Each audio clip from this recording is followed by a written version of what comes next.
হাসান হুসাইন ঘোড়া যখন চাইছে, রাসূল চুপে চুপে চোখ থেকে পানি পড়ে আর কান্দে আর বলে, আমার কাছে ঘোড়া চাইলো ইমাম হাসান হুসাইন তোমার শখের আনন্দের লাঠি, কিন্তু ঘোড়া দেবো কেমনে, টাকা নাই, ঘোড়া খরিদ করবো কেমনে, ঘোড়া দেবো কেমনে ভাইরা আমার।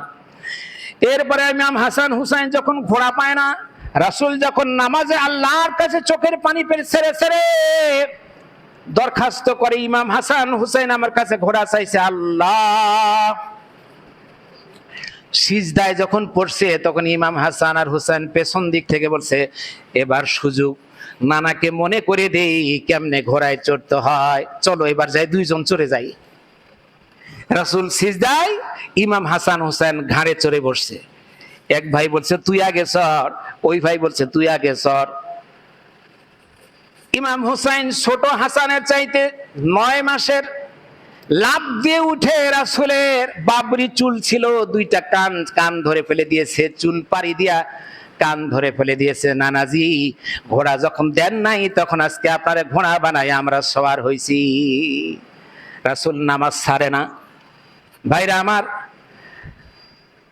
হাসান রাদিয়াল্লাহু তাআলা তিনি তখন ছোট ভাইয়ের পেছনে বসছে, গর্দানে বসছে, বাবরি গুলো ধরছে। ওই কান যখন হুসাইন ধরছে, বাবরি ধরছে বড় ভাই, উঠতে যখন পারে না, দীর্ঘ সিজদা হয়ে যাচ্ছে।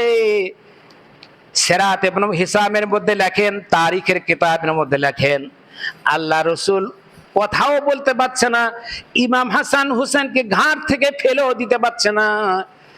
আল্লাহ পাক তার কুদরতি চেয়ারে বসে বসে এই দৃশ্যটা তিনি দেখতেছেন। জোরে বলেন সুবহানাল্লাহ। আল্লাহর নবী অনেকক্ষণ সিজদায় হয়ে যাচ্ছে। নামাজের তরতিবের খেলাফ হবে, একটা সিজদা ছোট আর একটা বড়। কেমন হয়? হাত দিতে যাবে, সঙ্গে সঙ্গে আমার আল্লাহ বলছে, জিবরাইল যা, তাড়াতাড়ি যা। ইমাম হাসান হুসাইন দুইজন যখন বসে আছে ঘাড়ের উপরে, ওদের থেকে ছোট বাচ্চা কসিমন কষ্ট পাবে, নামাইতে আল্লাহর রাসূলও কষ্ট পাবে। এই জন্য তাড়াতাড়ি বল, যতক্ষণ তারা ওই আল্লাহ রাসূলের সিজদারত অবস্থায় ঘাট থেকে না নামবে ততক্ষণ পর্যন্ত আল্লাহ মানা করে দিয়েছে আপনাকে সিজদা থেকে মাথা উঠতে। সুবহানাল্লাহ বলে।